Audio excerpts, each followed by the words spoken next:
하면 우리 9월달에 읽는 말씀이 역대상 말씀이죠. 역대상 말씀 재밌습니다. 아주 드라마틱하고요.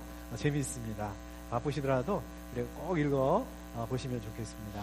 그리고 오늘 말씀 룻기 말씀도 마찬가지로 재미있습니다. 우선 룻기 말씀은 짧잖아요.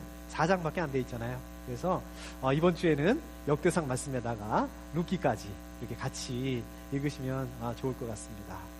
자, 룻기 말씀은 4장으로 이루어져 있습니다. 그런데 오늘 말씀은 3장 말씀이죠. 그러니까 이제 룻기의 후반부입니다. 우리가 축구로 말하자면 이제 룻기의 후반전이 됩니다. 후반전입니다. 룻기 말씀을 우리가 드라마나 아니면 영화를 본다고 한다면 주연 배우, 주연 인물이 나오죠. 주연 인물이 몇 명입니까? 3명이죠. 누군지 혹시 아세요? 3명. 네, 보아스, 나오미, 룻, 이렇게 3명이 주인공 내지는 주연 인물 이렇게 볼 수 있습니다. 근데 오늘 말씀에 보면은 이 중에서 2명만 등장하죠. 룻하고 보아스만 등장합니다. 근데 마쿠에서 이렇게 조정하고 있는 사람이 있어요. 나오미가 이렇게 조정을 하고 있습니다. 나오미가 이렇게 버티고 있습니다. 마쿠에서. 근데 제가 보기에는요, 이 룻기 중에서 오늘 말씀이 이게 참 아주 긴장감이 넘치고요.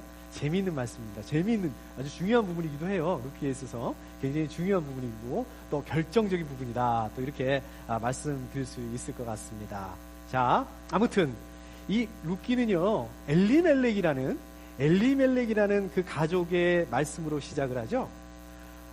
엘리멜렉이라는 사람이 있었어요. 엘리멜렉이라는 사람이 원래 베들레헴 사람이죠. 혹시 베들레헴 하면 기억나세요? 누가 태어난 곳입니까? 예수님이 태어난 곳이죠. 다윗의 고향이기도 하고요. 그 베들레헴 사람인데요. 이제 베들레헴에 어느 해에 가뭄이 들어요. 가뭄이 듭니다. 그래서 이제 이 가족이 먹고 살기가 어려우니까 잠깐 이 모압이라는 나라에 이민을 떠납니다. 그냥 거기서 살기 위해서 이민을 떠납니다. 그렇지만 어떻습니까? 우리도 이렇게 미국에 이민 와서 사는데 어떻습니까? 그게 말이 쉬운 일이지 잠깐 이게 되지 않잖아요. 그래서 거기에 쭉 눌러 살게 됩니다. 근데 이 가족에 불행이 찾아오죠. 불행이 찾아오는데 아주 연속해서 시리즈로 찾아옵니다. 자, 첫 번째 어떤 불행이 일어납니까? 가장 먼저 이 가장 엘리멜렉이 죽게 됩니다.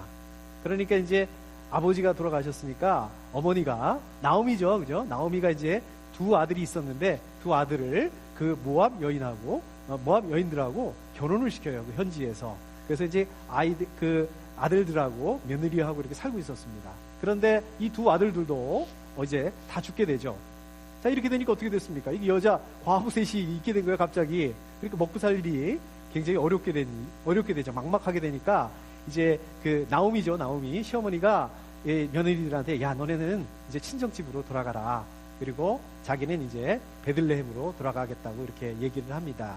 자, 그래서 베들레헴으로 돌아가게 되는데 그 2 며느리 중에 모압 2 며느리 중에 1명, 그 사람이 바로 룻이죠. 룻이 시어머니 나오미를 따라서 베들레헴까지 이렇게 돌아옵니다. 자, 그런데 둘이 이렇게 베들레헴으로 이렇게 돌아왔는데 막상 베들레헴으로 돌아왔는데 베들레헴에서도 그렇게 그 당시에 이렇게 여자 둘이 이렇게 먹고 살 수 있는 그 일이 많지가 않았습니다. 그러니까 당장에 어떻게 할 수가 없으니까 며느리가 룻이 이 추수하는 밭에 이삭을 주우러 나갑니다. 그걸 주워다가 먹고 살기 위해서 나가게 된 거죠. 그런데 그 추수하는 밭의 주인, 그 이삭을 주우러 나간 룻이 이삭을 주우러 나간 그 밭 주인이 바로 보아스죠. 그 룻하고 보아스가 이런 식으로 연결이 됩니다. 이런 식으로 만나게 되는 거죠. 근데 룻기 2장에 보게 되면 이 보아스가 이방 여인인 이 룻에게 굉장히 친절하게 잘해줘요. 친절을 베풉니다. 거기다가 그 보아스는 어떤 사람이었어요? 이 베들레헴에서 부자였습니다. 밭도 가지고 있고요. 거기다가 결정적으로 이 룻의 죽은 시아버지 엘리멜렉하고는 친척 관계였어요. 가까운 친척 관계였어요. 요게 룻기 2장 20절에 보면 나오미가 이런 말을 하거든요. 그는 지방간으로서 우리를 맡아야 할 사람이다. 이게 지금 고엘 제도에 대해서 말씀하고 있는 겁니다. 고엘 제도가 뭐냐면요, 신명기 25장에 보면 나옵니다. 제가 한번 읽어보겠습니다. 신명기 25장에 보면 이런 말씀이 있습니다.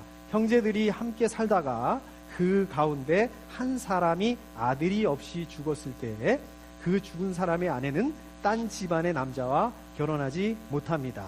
딱 이렇게 되잖아요. 지금 그 룻의 상황이잖아요. 룻의 남편이, 죽은 남편이 아들이 없었다고요. 아들을 낳지 못하고 죽었단 말이에요. 자, 이런 경우에는 이렇게 다른 남자한테 시집을 못 간다는 거예요, 이 과부가. 그러면 어떻게 되느냐? 신명기 그 말씀을 보면, 계속해서 보면 남편의 형제 한 사람이 그 여자에게 가서 그 여자를 아내로 맞아 그의 남편의 형제된 의무를 다 해야 됩니다. 그러니까 이렇게 룻처럼 이 과부가 된 여인은 죽은 남편의 형제, 뭐 형이 됐든 동생이 됐든 이렇게 그 형제하고 결혼을 해서 거기서 아들을 낳아야 된다는 거예요. 그리고 그렇게 난 아들은 원래 그 죽은 남자의 아들이 되는 거예요. 그 죽은 남자의 대를 잇게 되는 거예요. 근데 이 집은 어떻습니까? 지금 룻의 집은, 그러니까 나오미의 집은 아들이 둘이 있었는데 둘 다 죽어버렸거든요. 그러니까 그럼 이런 경우는 어떻게 되느냐? 이런 경우는 친척 중에서 가장 가까운 친척, 가장 가까운 사람이 고엘이 되는 거예요. 그 역할을 해주는 거예요. 그런데 보아스가 바로 그 고엘이라는 거예요. 지금 나오미 말로는. 자, 그래서 이제 오늘 말씀 6절 말씀으로, 이제 3장 6절 말씀으로 오게 되면, 아까 제가 읽었지만 제가 다시 한번 읽어보겠습니다. 그는 타작 마당으로 내려가서 시어머니가 시킨 대로 다 하였다. 그러니까 이제 시어머니 나오미가 시킨 대로 룻이 보아스의 타작 마당으로 내려간 거예요. 3장 2절 말씀을 보게 되면, 저희가 읽지는 않았는데 3장 2절 말씀을 보게 되면 나오미가 보아스에 대해서 얘기를 하는데 이런 식으로 얘기를 하고 있습니다. 네가 지금 이삭 죽고 있는 그 밭주인 있잖아. 그 밭주인이 그 보아스인데 그 사람이 우리 집하고는 굉장히 가까운 친척 관계야. 이제 이렇게 얘기를 하고 있습니다. 이런 식으로 운을 띄우고 있어요. 그리고 그 다음부터 이렇게 본격적으로 자기가 하고 싶은 말을 얘기를 하는데요. 3절에 보면 이렇게 되어 있습니다. 너는 목욕을 하고 향수를 바르고 고운 옷을 입고 고운 옷으로 몸을 단장하고서 타작 마당으로 내려가거라. 이렇게 얘기하고 있습니다. 그러니까 그동안에는 어땠습니까? 그 룻이 보아스한테 가긴 갔죠. 만나긴 만났죠. 그런데 일꾼으로 그 이삭 죽게 하는 그 아낙네로 그렇게 갔었는데 그날에는 그렇게 일꾼으로 가지 말고 여자로서 다가가라. 이렇게 얘기하고 있습니다. 이렇게 코치를 하고 있습니다. 그 사람이 먹고 마시기를 마칠 때까지 너는 그가 눈치채지 못하도록 조심하여야 한다. 그러니까 보아스가 저녁을 먹고 있는 동안에는 지금 평소하고 다르잖아요. 아주 단장을 하고 갔잖아요. 요거 눈치채지 못하게, 요거 그 보아스가 모르게 이렇게 잘 하라는 거예요. 모르게 잘 하고 있다가 딱 봐서 보아스가 기분 좋을 타이밍, 그때를 노리라는 거예요. 지금 이렇게 이해하고 있는 겁니다. 그리고 계속해서 보면, 그리고 뭐라고 얘기하냐면 보아스가 잠자리에 들 때 어디에서 자는지 잘 봐두라는 거예요. 어디에서 자는지 잘 기억해 두라는 거예요. 그리고 그거를 잘 기억해 뒀다가 보아스가 잠이 들면 그 덮은 이불을 살짝 들치고 그 발치에 누워라. 지금 이렇게 얘기하는 겁니다. 뭐 이 정도로 얘기를 하면은 지금 룻이 시어머니가 지금 나한테 무슨 얘기를 하고 있구나, 이거를 다 이해할 수 있겠죠. 만약에 룻이 이 얘기를 듣고서 보아스한테 실제로 그렇게 했다면 어떻겠어요? 보아스도 지금 이게 무슨 뜻이구나, 이런 것들을 다 이해할 수가 있겠죠. 그래서 있다는 거예요. 이해한다는 얘기예요. 자, 나오미가 한마디 더 거들죠? 한마디 더 합니다. 뭐라고 얘기하냐면, 그러면 그가 너의 할 일을 알려줄 것이다.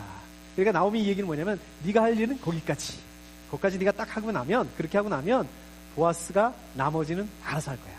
그러니까 보아스한테 맡기면 돼. 이런 식으로 코치를 한 겁니다. 이런 식으로 룻이 어떻게 해야 되는지 가르쳐준 거예요. 나오미가, 시어머니가. 자, 이렇게 시어머니가 계획을 세워놨는데, 아주 계획도 아주 치밀하게 디테일하게 세워놨는데, 그렇게 해놓고 하라고 하니까 이제 룻이 이제 그렇게대로 한 거죠. 시어머니가 이제 시키는 대로 하겠다고 한 겁니다. 자, 7절에 보니까 아니나 다를까 이 보아스가 저녁을 잘 먹습니다. 그리고 여기 뭐 나와 있지 않지만 제가 보기에는 약주도 한잔 하신 것 같아요. 예, 기분이 좋습니다. 그리고 어떻게 합니까? 집에 들어가지 않고요. 아마 그 곡식을 지키기 위해서 그랬던 것 같아요. 집에 들어가지 않고 곡식을 이렇게 쌓아놓은 그 밭에다가 거기다가 이불을 깔고 그 다음에 이불을 덮고 눕습니다. 야, 여기까지는 아주 계획한 대로 착착 이렇게 흘러가죠. 룻이 보기에. 그리고 이제 룻이 그걸 잘 받았다가 보아스가 잘 때쯤 돼가지고 이제 살금살금 보아스가 깨지 않도록 거기 다가갑니다. 그리고 보아스가 덮고 자고 있는 이불을 살짝 이렇게 들치고 그 발치에 누웠어요. 시어머니가 시키는 대로. 뭐 말이 좋아서 눕는 거지 제대로 누웠겠습니까? 보아스가 이렇게 툭 치거나 이렇게 몸이 닿거나 그러면 이게 들통이 날 수 있으니까 이 보아스의 몸이 안 닿게 이렇게 살짝 뭐 그냥 어정쩡하게 그러고 있었던 거죠. 근데 이제 밤이 되니까 어떻게 되겠습니까? 거기가 밭이란 말이에요. 바깥이란 말이에요. 그러니까 어떻게 했어요? 한기가 들겠죠. 추웠겠죠. 그러니까 보아스가 어우 추워 그러면서 이렇게 싹 돌아 눕는데 지금 발에 뭐가 걸리는 거예요. 그렇게 이게 얼마나 놀랬겠어요. 저도 비슷한 경험이 있습니다. 한 달인가 한 2달 정도 지났는데요. 전 얘기인데요. 밤에 이제 잠을 자고 있었어요. 저희 집사람하고 잠을 자고 있는데 저희 집사람이 막 깨우더라고요. 지금 바깥에서 부엌쪽에서 소리가 들리는 거예요. 무슨 소리가 자꾸 난다는 거예요. 그래서 이제 저도 이렇게 잘 들어보니까 소리가 나더라고요. 뭐 덜그럭거리는 소리가 나기도 하고요. 뭐 퍽 소리가 나기도 하고요. 조금 있으니까 아주 뭐 묵직한 게 떨어지는 소리가 나기도 하고. 그러니까 제가 아주 정신이 제대로 들더라고요. 그래서 이제 방에서 뭔가 이렇게 들고 나가야 되는데 갑자기 뭐 방에서 찾아보니까 뭐 들고 나갈 게 없는 거예요. 기껏 찾은 게 이제 뭡니까 옷걸이. 옷걸이를 들고 잔뜩 긴장을 하고 문을 확 열고 딱 나갔는데 부엌에 보니까 아주 그냥 난장판이 되어 있는 겁니다. 이게 어떻게 된 거냐면은 저희 집사람이 그날 저녁에 잠을 자는데 잠을 자기 전에 이제 계란을 삶는다고 계란을 올려놓고 아주 약한 불로다 이제 계란을 이렇게 올려놨다고 합니다. 근데 그걸 깜빡 잊어버리고 그냥 잔 거예요. 그러니까 이 계란이 뭐 삶아지고 나중에 타고 이거를 넘어서서 어떻게 됐냐면 계란이 아주 그냥 터진 거예요. 터지는 소리가 들리고 그러다가 이게 아주 그냥 그 냄비채 아주 그냥 바닥으로 떨어져서 그렇게 된 겁니다. 뭐 좀 어이가 없더라고요. 그렇긴 한데 이거 어찌나 그날 놀랬는지 정말 10년 감수했습니다. 하여튼간에 보아스도 지금 그랬을 거예요. 발에 뭐가 걸리는 거예요. 그러니까 잠결에 이거 뭐지? 이랬을 거예요. 처음에는 몰랐겠죠. 상황 판단이 안 됐겠죠. 그러다 갑자기 이거 도둑놈? 이제 이러면서 잠이 확 깼겠죠. 정신이 번쩍 들었겠죠. 근데 이상하잖아요. 무슨 도둑놈이면 뭘 훔쳐가야지 자기하고 이불 속에 같이 들어와 있다는 게 말이 안 되잖아요. 그것도 발치에. 그러니까 이제 보아스가 묻습니다. 깜짝 놀라서 누구요? 이렇게 물어봅니다. 자, 그러니까 룻이 대답하죠. 어른의 종 룻입니다. 어른의 품에 이 종을 안아주십시오. 어른이야말로 집안 어른으로서 저를 맡아야 할 분입니다. 자, 이 부분은 원래 나오미가 기획한 부분에 없었어요. 그러니까 나오미가 얘기할 때는 룻한테 뭐라고 그랬습니까? 네가 그렇게 하고 가만히 있으면 그렇게 하고 있으면 보아스가 알아서 다 해줄 거야. 지금 이렇게 얘기를 했는데 지금 실제 상황에서는 룻이 어떻게 합니까? 먼저 얘기를 해요. 보아스한테 얘기를 해요. 어른의 품에 이 종을 안아주십시오. 자, 이럽니다. 이 얘기가 무슨 얘기입니까? 보아스한테 룻이 자기의 고엘이 되어달라. 지금 이렇게 말하고 있습니다. 생각보다 굉장히 적극적이에요, 룻이요. 처분만 기다리고 있는 게 아니라 보아스가 어떻게 하는지 이렇게 기다리고 있는 게 아니라 굉장히 적극적으로 나섭니다.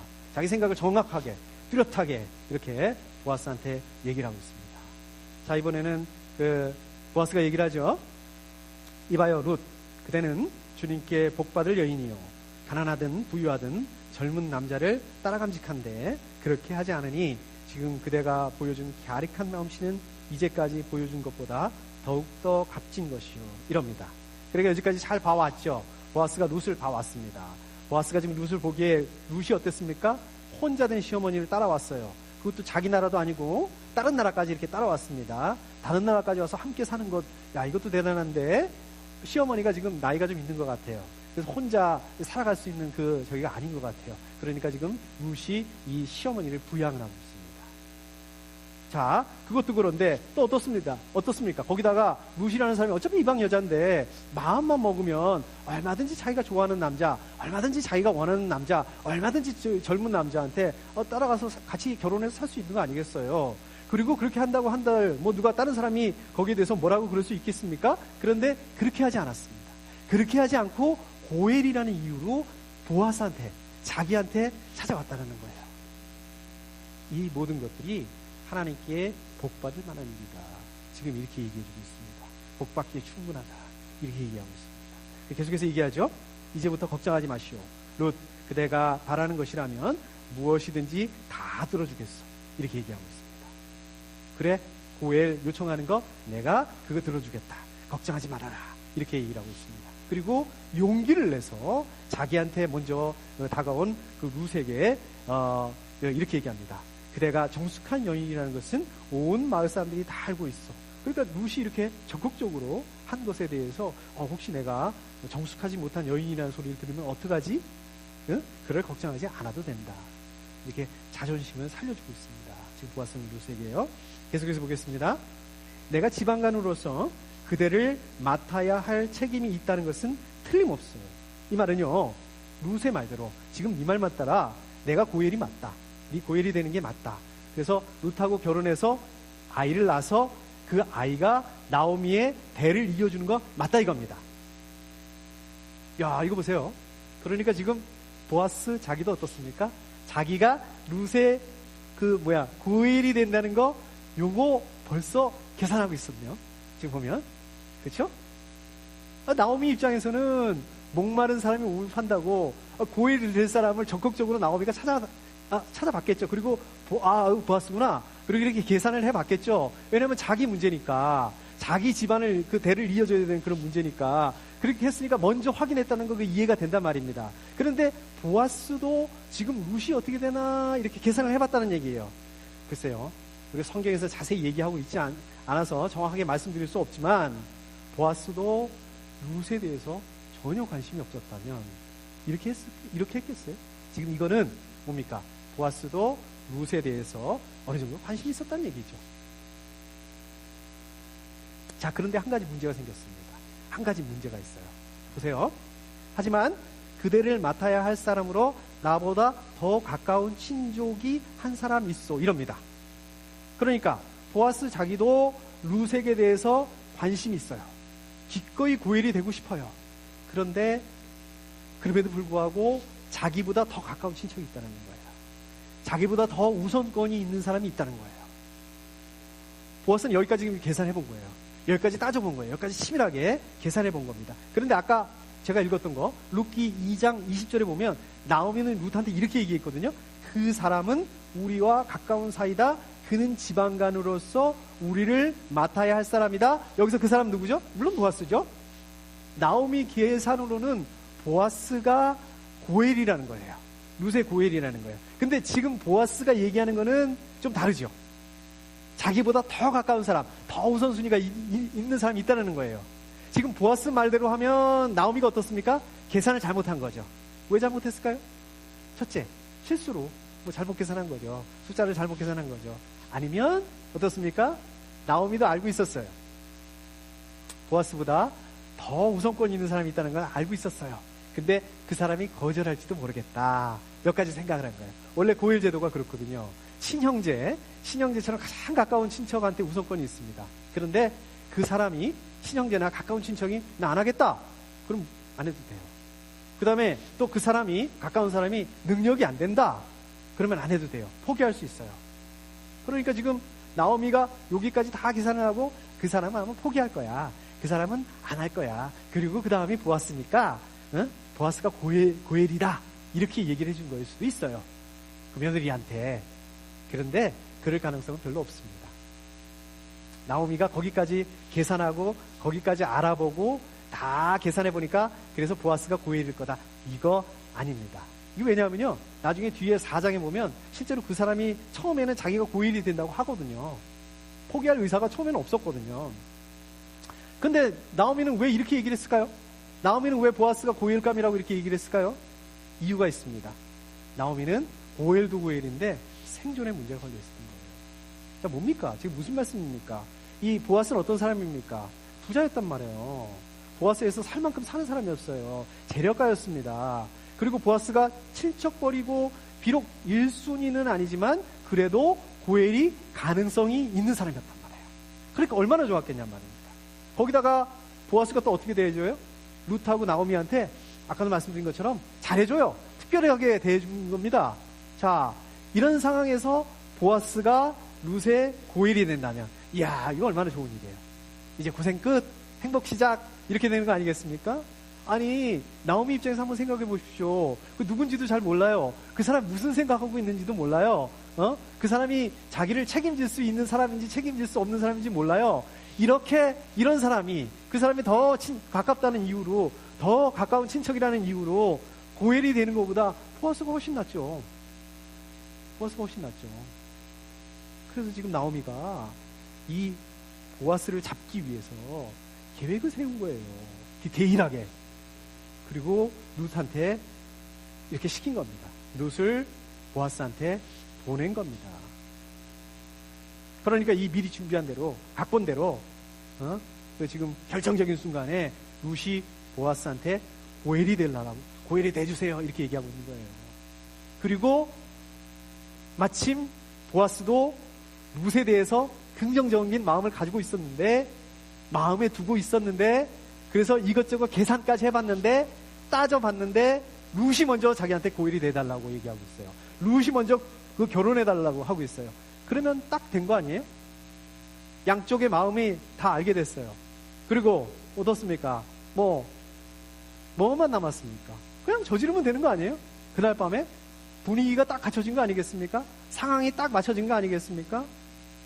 분위기가 이렇게 무르익었을 때 에라 모르겠다. 그래, 저지르자.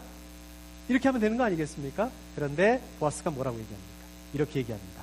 하지만 그대를 맡아야 할 사람으로 나보다 더 가까운 친족이 한 사람 있어. 장애물을 만난 거예요. 그리고 보아스가 얘기합니다. 오늘 밤은 여기서 지내고 날이 밝거든 봅시다. 그가 지방간으로서 그대를 맡겠다면 좋소. 그렇게 하도록 합시다. 그러나 그가 그렇게 하지 않겠다면 그때에는 내가 그대를 맡겠소. 이것은 내가 살아계신 주님을 두고 맹세하는 것이요. 아침까지 여기 누워 있으시오. 지금 이거는요, 장애물을 만난 보아스가 그거를 해결하기 위한 자기의 해결책이자 방법이자 계획입니다. 이럴 수 있잖아요. 자기가 그날 밤에 먼저 저질러 버려요. 그리고 1순위한테 미안하게 됐다. 상황이 이래저래 해가지고 내가 이렇게 저렇게 했다. 그러니까 우리 필요하면 적당선에서 내가 금전적인 보상을 해줄게. 그러니까 당신 포기해라. 이렇게 할 수도 있는 거 아니겠습니까? 그렇지만은 제안을 하죠. 이렇게 제안하죠. 오늘 밤은 여기서 지내고 날이 밝거든 봅시다. 자, 이게 무슨 말씀입니까? 지금 보아스도 자기도 분명히 마음에 있어요. 룻이 마음에 있어요. 그리고 자기가 고엘이 돼줄 거예요. 고엘이 될 건데 상황에 따라서 떠밀려서 저지르지 않겠다는 겁니다. 날이 밝으면 다음날 자기가 그 1순위를 만나서 그 사람이 고엘이 되고 싶어 하는지 아닌지 그 마음을, 그 생각을 한번 확인해 보겠다는 거예요. 좋아요. 다 좋습니다. 그런데 만약에 그 1순위가 덜컥 자기가 고엘이 되겠다고 하면 어떻게 되는 거예요? 그렇게 되면 모든 이 계획이 물거품이 되는 거 아니겠습니까? 그렇지 않습니까? 여러분들 어떻게 생각하세요? 이 보아스의 방법이 어떤 방법입니까? 율법적으로 옳은 방법이죠. 원칙입니다. 그런데 어떻습니까? 반면에 리스크가 너무 큽니다. 보아스도 룻을 마음에 두고 있잖아요. 자, 그런가 하면 반대의 방법. 일단 저지르고 1순위한테 협상하는 거. 이건 어떻습니까? 율법적으로 좀 맞지 않죠? 편법이죠? 근데 어떻습니까? 리스크는 없잖아요. 위험 부담 없잖아요. 룻도 그렇고 보아스도 그렇고 그거 원하는 거 아니었어요? 양쪽이 서로 좋은 거 아니겠습니까? 양쪽이 원하는 거 얻을 수 있는 거 그거 아니겠습니까? 자, 여러분들을 어떻게 선택하겠어요? 여러분들이 보아스, 여러분들이 룻이라면 이럴 때 어떻게 하겠습니까? 여러분들도 비슷한 경험 많이 있지 않습니까? 이런 상황에서 어떻게 선택해 오셨습니까? 사람이 왜 그래? 왜 이렇게 융통성이 없어? 좀 이럴 때 좀 지혜롭게 살아야지. 이쪽이세요? 아니면 무조건 원칙이야. 무조건 난 정도로 갈래. 이쪽이세요? 어느 쪽이세요? 자, 그러면 여러분들 그 주변에 있는 사람들은 이런 상황에서 여러분들한테 뭐라고 얘기합니까? 어떻게 하라고 조언합니까? 우리말에 이런 속담 있죠? 목으로 가도 서울만 가면 되지. 이런 말이 있습니다. 또 이게 한 몇 년 전에 나온 얘기인데, 성공한 쿠데타는 처벌할 수 없다. 이런 얘기도 있었죠. 또 우리 그 몇 년 전에 그 대통령 선거 때, 한국의 대통령 선거 때 이런 말도 많이 나왔습니다.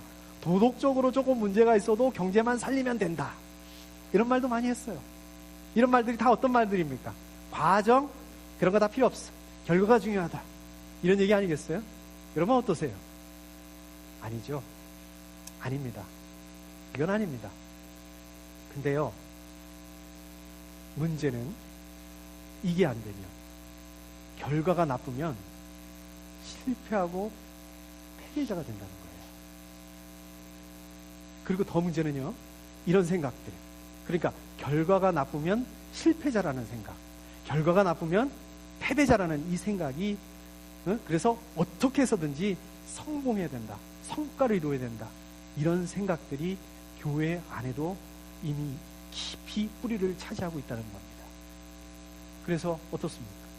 우리가 교회 일을 하는 데 있어서도 언짢은 방법을 사용하더라도 내 교회, 우리 교회만 잘 되면 된다, 이런 생각을 하고 있다는 거예요. 이런 생각으로 우리가 하고 있다는 거예요.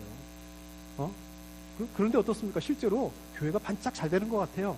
성장하는 것 같아요. 그런데 이것 때문에 지금 우리 한국 교회에 문제가 있다는 겁니다. 이런 것들 때문에 바로 이 기독교 전체에 이 위기상 되고 있다는 겁니다. 그래서 저는요, 개인적으로 어떤 좋은 결과가 있다고 한다 하더라도, 어떠한 그 좋은 결과가 예상되는 그런 사역을 하더라도 그 방법이, 그 과정이 하나님의 말씀에 합당하지 않다면 저는 그 일을 하지 않을 생각입니다. 저는 제 기억에는 저는 지금껏 그렇게 해왔다고 생각하고 있습니다. 혹시라도 제가 앞으로 연약해지거나 제가 이 부분을 놓치거나 제가 모지 못한다면 저를 위해서, 이것들을 위해서 기도해 주세요. 그리고 저한테 좀 조언해 주시고 말씀해 주세요. 자, 오늘 말씀 이루기는 사사시대를 배경으로 하고 있습니다. 사사시대는 어떤 시대입니까? 영적인 암흑기였죠. 사사시대를 대표적으로 말하는 그 말씀이 한마디가 있습니다. 그게 뭡니까? 그때에는 이스라엘의 왕이 없었으므로 사람들은 저마다 자기의 뜻에 맞는 대로 하였다. 이 말씀 문자 그대로 정치적인 리더, 왕이 없어서 사람들이 자기 뜻대로, 자기 마음대로 살았다, 이 뜻뿐만 아니라 영적으로 무척 혼란기에 있었다, 영적인 암흑기에 있었다. 지금 이 말씀이죠. 지금 이 말씀을 하고 있는 겁니다. 비록 하나님의 말씀이 있었지만 하나님의 말씀이 무시되고 있습니다. 사람들이 하나님의 말씀대로 살지 않았습니다. 불법을 저지르고 불의한 방법을 동원을 합니다. 그래서 다른 사람들이야 뭐 손해를 보든 말든, 다른 사람들이야 억울한 일을 당하든 말든 수단과 방법을 가리지 않고 그냥 자기들에게만 온통 관심이 있었다는 겁니다. 물질적으로 풍요롭게 될 수 있다면, 부자가 될 수 있다면 얼마든지 하나님을 버리고 바알신과 아세라신을 따라갔다는 얘기입니다. 이러한 시대적인 흐름 속에서 보아스에게 하나님의 말씀이 무슨 의미가 있겠어요? 그저 나 하나, 이 내 몸 하나, 먹고 살기도 이게 힘든데, 버거운데, 무슨 가난한 사람들을 생각한다고 지금 추수하는 마당에 그 이삭 흘린 거, 그걸 왜 나눠줘요? 그거 안 아까워요? 보아스 입장에서는 안 아깝습니까? 그거 자기가 가지면 되는 거거든요. 그럼에도 불구하고 가난한 사람들과 고아와 과부와 나그네를 돌보라는 그 하나님 말씀 때문에 그 말씀에 순종했던 거예요. 보아스는요. 고엘, 무슨 이방 여인까지 돌아볼 그런 여력이 어디 있겠습니까? 보아스는. 그리고 설령 그렇다 치자고요. 보아스가 무엇이 마음에 들었어요. 그래서 결혼하기로 결정했다고 생각한다면, 그렇게 필요했다면 그냥 남들이 하는 것처럼 해버리면 될 거 아닙니까? 그냥 빼앗아 버리면 될 거 아닙니까? 무슨 하나님의 말씀이고 원칙이고 과정이고 뭐 이런 게 왜 죽여 있겠습니까? 리스크가 없는 쪽으로 보아스가 원하는 것을 위해서 그냥 저질러 버리면 되는 거 아니겠습니까? 이런 식으로 장애물을 피해가면 되는 거 아니겠습니까? 보아스도 그렇게 할 수 있었거든요. 그런데 보아스는 하나님의 말씀과 원칙을 지키기 위해서 리스크를 감수하는 그런 방법을 선택을 합니다. 그리고 가만히 있지 않았습니다. 계획을 세우고 준비를 했습니다. 그래서 룻기 4장을 보게 되면 보아스가 장로들을 이렇게 모아요. 장로들을 이렇게 모으고 그 1순위가 지나가는 거를 이따가 잡아요. 그래가지고 1순위에 잡아서 그 장로들을 증인으로 세우고 그 앞에서 그 의사를 분명히 물어봅니다. 그러니까 이 1순위가 이렇게 대답을 하죠. 그런 조건이라면 나는 지방간으로 책임을 질 수 없어. 잘못하다가는 내 재산만 축나겠소. 나는 그 책임을 질 수 없으니 당신이 내가 져야 할 지방간으로서의 책임을 지시오. 이렇게 얘기를 한단 말입니다. 결국 우리가 하나님을 믿는다는 것. 여러분들 그 하나님을 믿는다는 게 뭘까요? 하나님의 말씀을 지식적으로 아는 거요? 하나님의 말씀을 이론적으로 아는 거요? 이게 중요하죠. 이거 필요합니다. 그렇게 해야죠. 그런데 여기서 한 발 더 나가셔야 됩니다. 하나님을 믿는다는 것은 바로 이러한 리스크에 대해서 걱정하고 두려워하고 하는 것이 아니라 하나님의 말씀이 무엇인지, 내가 어떻게 하는 것이 하나님의 말씀에 순종하는 것인지 이것을 알기 위해서 기도하는 것입니다. 그리고 그 리스크에도 불구하고 하나님의 말씀에 순종하는 것입니다. 이게 바로 믿음인 것입니다. 보아스가요, 이 율법의 원칙에 의해서 그 1순위에게 먼저 의사를 확인한다는 것은 보아스의 입장에서는 확실히 리스크입니다. 그리고요, 그 1순위 보세요. 1순위 하는 말 들어보세요. 자기가 손해를 볼 게 뻔하니까 고해를 안 하겠다고 하잖아요. 만약에 이 1순위가요, 룻과 결혼을 했어요. 아들을 낳았다고 하더라도 아까 말씀드린 것처럼 고엘의 특성상 이 아들이 자기 아들이 아니에요. 죽은 사람의 아들이 되는 거예요. 나오미의 아들이 되는 거예요. 나오미의 대를 이어주는 거예요. 이걸 1순위도 알고 있었다는 거예요. 이걸 보아스도 알고 있었다는 거예요. 이 룻기의 말씀을 보게 되면 하나님이 등장하고 있지 않습니다. 하나님과 관계없이 사람들에 의해서 모든 일들이 일어나는 것처럼 보입니다. 그런데 이 모든 것들이 다 하나님의 계획 안에 있다는 거예요. 하나님이 주관하신다는 거예요. 룻기 4장을 보게 되면 결국 이렇게 보아스가 룻하고 결혼을 합니다. 결혼을 해서 이제 아들을 낳죠. 그리고 그 고엘 제도에 의해서 나오미가 어머니가 됩니다. 이런 말씀이 나와요. 나오미가 아들을 보았다. 이렇게 사람들도 이렇게 얘기를 해요. 그런데요, 4장 끝에 보게 되면 그 아이가 보아스의 족보에 남아 있습니다. 그 아이가 바로 누굽니까? 다윗 왕의 할아버지예요. 보세요. 이것이 하나님의 섭리예요. 손해볼 것 같아서 절대 할 수 없는 일이에요. 보아스 입장에서 리스크 보는 것이 무서워가지고 그냥 그 자리에서 그날 밤에 저질러 버릴 수도 있었어요. 그렇지만 그렇게 하지 않더라도 하나님께서는 하나님의 계획 안에서 모두가 기뻐할 수 있는 그 결과, 모두가 승리자가 될 수 있는 결과가 되게 하신다는 겁니다. 그러니까 여러분들도 이 사실을 믿으신다면 지금 여러분들이 가지고 있는 그 리스크 때문에 걱정하실 필요가 없다는 거죠. 그 리스크 때문에 전전긍긍히 할 필요가 없습니다. 그 리스크 때문에 안절부절해 하실 필요가 없다는 거예요. 여러분들도 우리 가정에서 또 직장에서 학교에서 어떻습니까? 일이 잘 안 풀리는 경우도 있습니다. 장애물을 만나기도 하고 그러죠? 여러분들 무슨 장애물 만나셨습니까? 무슨 문제를 만나셨습니까? 지금 무슨 문제가 있으세요? 재정의 문제가 있을 수도 있습니다. 아이들의 문제 있을 수도 있어요. 학업의 문제일 수도 있습니다. 관계의 문제일 수도 있습니다. 여러분은 어떻게 하실 겁니까? 어떻게 하실 건데요? 괜히 하나님 말씀 순종한다고, 원칙대로 한다고, 그러다가 이거 손해볼 게 뻔한데 그래도 그렇게 하실 거예요? 그래도 하나님 말씀대로 하실 거예요? 예, 그렇게 하셔야 됩니다. 우리가 제대로 살려면, 우리가 제대로 하나님을 믿으려고 하신다면 오히려 이렇게 리스크를 감수하셔야 됩니다. 손해를 감수하신다고 생각을 해야 됩니다. 우리 안에 리스크가 있다 하더라도, 손해를 좀 본다 하더라도 그렇게 하셔야 됩니다. 다른 사람들도 뭐 다 그렇게 하는데 뭐 나만 유별나다고, 나만 특별하다고 이렇게 비교하는 마음을 내려놓으셔야 됩니다.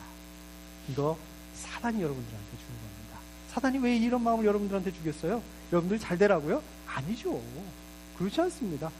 사단은요, 여러분들이 걸려 넘어지게 하기 위해서, 여러분들이 망하게 하기 위해서 이런 마음을 주는 겁니다. 자, 그럼 어떻게 해야 될까요? 결정하셔야 됩니다. 결단하셔야 됩니다. 기도하셔야 됩니다. 이거를 여러분들 그 기도 제목에, 기도 리스트에 1번에다 올려놓으셔야 됩니다. 여러분들 기도 제목 1번이 뭡니까? 기도 리스트에 맨 위에 있는 가장 급한 거, 가장 귀한 기도 제목이 뭡니까? 건강, 재정, 성공, 아이들이요? 물론 중요합니다. 그런데 여러분들이 만난, 지금 바로 만나고 있는 이 문제들, 이 장애물들, 이거를 하나님의 말씀대로, 원칙대로 감당하는 거, 이게 더 중요합니다. 제가 이 얘기하고 있으면 자꾸 남의 다리 긁는 얘기 좀 그만 좀 하쇼. 지금 나한테 급한 기도 제목들이 얼마나 많은데 이걸 가지고 기도하라고 이렇게 얘기하실 수도 있어요. 이렇게 생각하실 수도 있어요. 아니에요.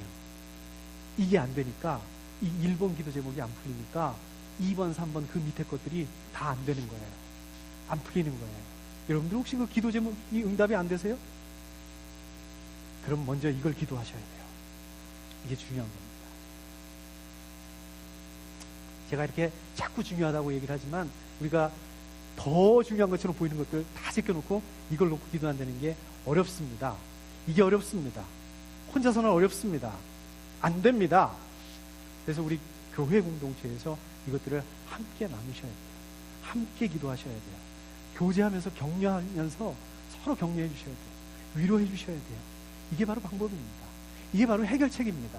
이게 바로 우리가 그것을 할 수 있게 되는 겁니다. 여러분들 어떻게 하시겠습니까? 리스크를 없애기 위해서, 손해 안 보시기 위해서 편법을 사용하시겠어요? 꼼수를 사용하시겠어요? 아니면 손해를 감수하고라도, 리스크를 감수하고라도, 각오하고라도 하나님의 말씀에 순종하시겠습니까? 우리 함께 기도하겠습니다.